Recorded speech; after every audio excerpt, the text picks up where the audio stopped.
On Tuesdays on Twin Cities Live, we share the stories of the hundreds of school-aged kids in Minnesota looking for adoptive families. This is so great. So far, more than 30 of the children that you've been able to meet in our Kid Connection series have found that permanent home, which is awesome. That's where the support from specialists, though, and other adoptive families really kicks in, even during a pandemic. So we want to welcome Kari Fletcher, a parent support specialist from the North American Council on Adoptable Children. Kari, it's so nice to see you.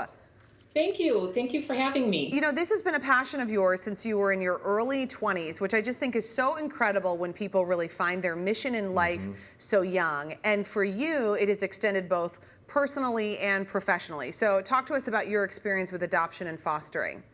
Okay. I actually grew up in a family where my mom and dad did foster care. And so it was something I was kind of used to. And when my husband and I got married, I was home. I was 23 years old, and I was home with our kids. Our two oldest biological kids were very little at the time, and I was home with them, and I said, you know, we might as well do foster care.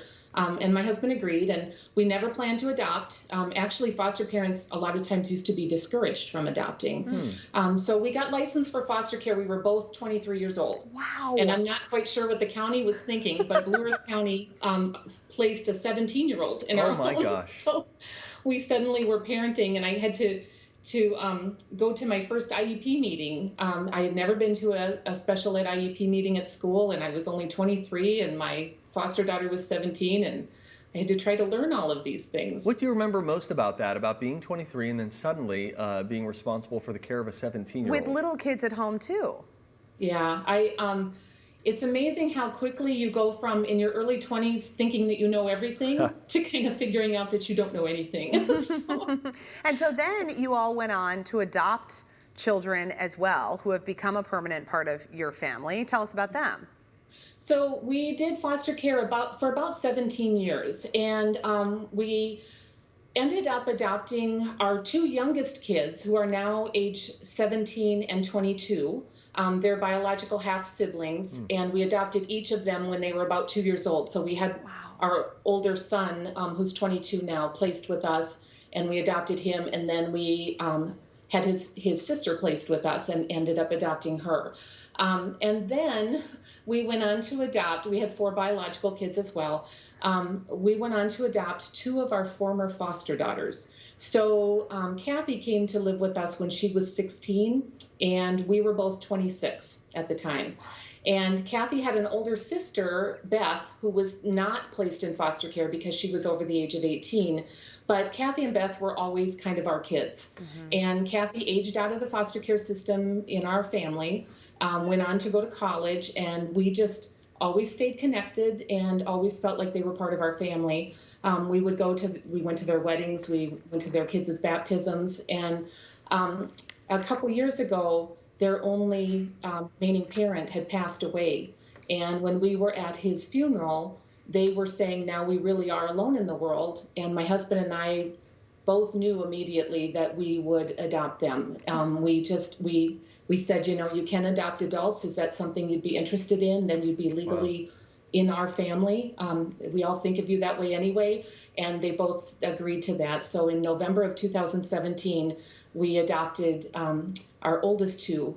And they are now, we've got kids now all the way from age 17 all the way to age 47. Oh my gosh, so I that wonder is when St. Kari Fletcher Day will become a day. I would love to celebrate and have some cake with you. That is just wonderful. And it's just wonderful to know that no matter your age, it's always just such a meaningful thing when someone doesn't have parents and then someone comes along and says, you're with us. It's just a really powerful thing. All right, as a parent support specialist, you know both firsthand and then now offering your own expertise, how much support is needed in these situations, because it all sounds very lovely and sweet on paper. The reality can be a whole different sort of challenge. What sort of resources are out there? Yes, the reality is that adoption involves loss, and there's trauma, and kids have been through an awful lot.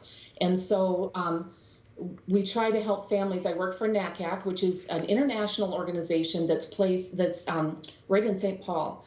And they basically ensure that we want kids to have families, and we want families to have support. And so I work with the Adoptive Foster Kinship Connections, which is our Minnesota peer support work. And we have a Facebook group. We've got actually several Facebook groups with over 2,500 parents all in Minnesota. Great. So that we can provide support, we can help give access to resources, and just to be able to normalize some of the things that families go through, because kids that have had trauma histories or prenatal exposure to alcohol, those kind of things will have different needs, and they might show up behaviorally, and you can't parent them in the same way that you parent neurologically typical, well-attached kids who haven't experienced trauma. Yeah, Kari, that stuff is so important. And I think your advice here too, that you can't give from an empty vessel, that self-care is so important. And that, I think, is a message that can really resonate right now with parents of all types of kids, adopted or not, whatever you're working through. How can we prioritize that to be better parents, Kari? Yes, we talk a lot about self-care. In fact, on our Facebook group, we have Self-Care Sunday, and we talk about what are you going to do for yourself today. What we find is that people who are drawn to this tend to have high levels of empathy. And empathy is your superpower, but it's also your kryptonite. Yeah, that's and right. if you give and give and give to the point where you have nothing left, you cannot give from an empty vessel. And so we talk about self-care, and it's not a bubble bath or a vacation to the Bahamas usually. Right, but it's even just taking a breather, it's reading a book, it's taking a bath, it's having a little you time where you're the one that you're concentrating on so you can better take care of those around you. Kari, thank you so much for coming on. You're an inspiration. You're awesome. I love your story. Thank you. Thanks for sharing. For more information on the North American Council on Adoptable Children, or to learn more about the children we featured in our Kid Connection series, head to our website. It's twincitieslive.com and click on Only on TCL.